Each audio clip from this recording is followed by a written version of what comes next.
Your Excellencies, dear colleagues, it's indeed a great pleasure to join today's high-level panel discussion on the incompatibility between democracy and racism.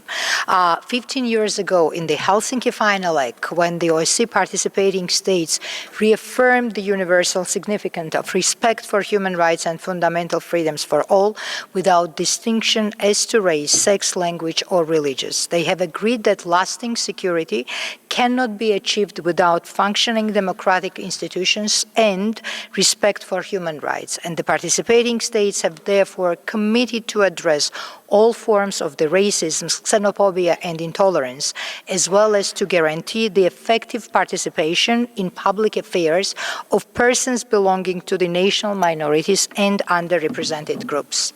Despite those long-standing commitments and the certain progress made in the recent years, particularly to prevent and counter this phenomenon, intolerance, discrimination, and hate remains the serious and pervasive issue in the OSCE region, corroding democracy and creating the social divisions and polarization. In many places, minorities continue to be excluded from full participation in the society, which can be deepen mistrust and weaken social cohesion. As an example of this, our ODIHR's 4 status report on Roma and Sinti documents that despite Roma integration strategies, EU funding, those communities continue to face discrimination and underrepresentation in the decision-making. Hate crime as the most violent manifestation of bias and intolerance also continue to affect the lives of thousands of people across the OSCE region and destroy the very fabric of our societies. They convey a message of rejection to those they target and their communities. And the hate crimes are a serious threat to the construction of inclusive and democratic societies, and if left unaddressed, they can escalate into the wider conflict. As seen from our perspective, the 3 key drivers behind this increase in intolerance, discrimination, and hate crime includes the harmful stereotypes and tropes among migrants, refugees, minorities, people of African descent, Muslims, Jews, and frequently disseminated both online and offline. Sadly, continued wave of anti-Semitic and anti-Muslim discrimination and hate, ranging from online and offline hate speech through the damage to personal property, desecration of places of worship, to murder threats, and even homicide. Those developments exposed and exacerbated pre-existing patterns of prejudice, stereotyping, and marginalization. And of course, the underreporting and under-recording of the hate crimes across the region, that states lack reliable information about the nature and scope of racist and xenophobic hate crimes.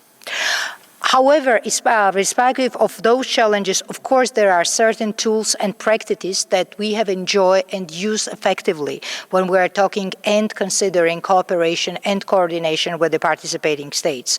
And we have underlined a need for a very comprehensive and cross-cutting approach to effectively address various forms, amongst which I would like to highlight a certain 3 strategies.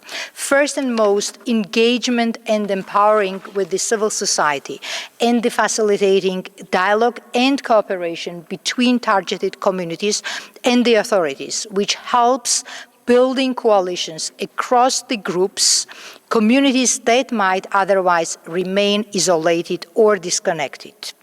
Meaningful conversation between individuals of course, challenge stereotypes, counter conspiracy theories, and reduce prejudices. For example, our 4 status report on Roma and Sinti identifies good practices that empower Roma and Sinti organizations, support human rights monitoring, and equip local authorities to involve communities in addressing local issues with the impact of fostering ownership.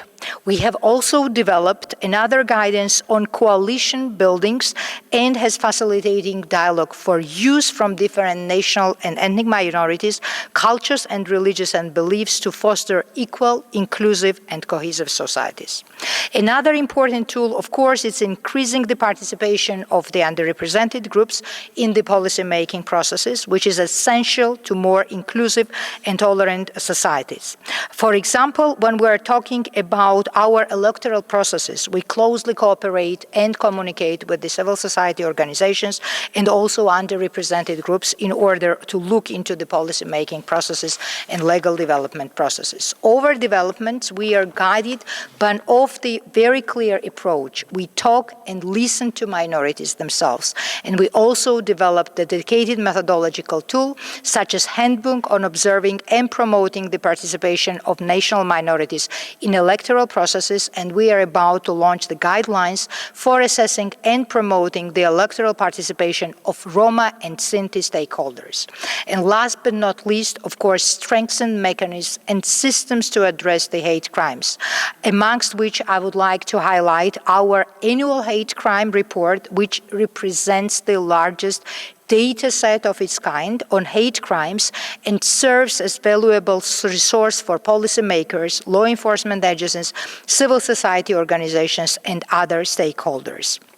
And of course, practical guidelines on anti-Roma, anti-Muslim, anti-Semitic, and anti-Christian hate crimes, and practical guide on hate crime prosecution at the intersection of the hate crime and criminalized hate speech.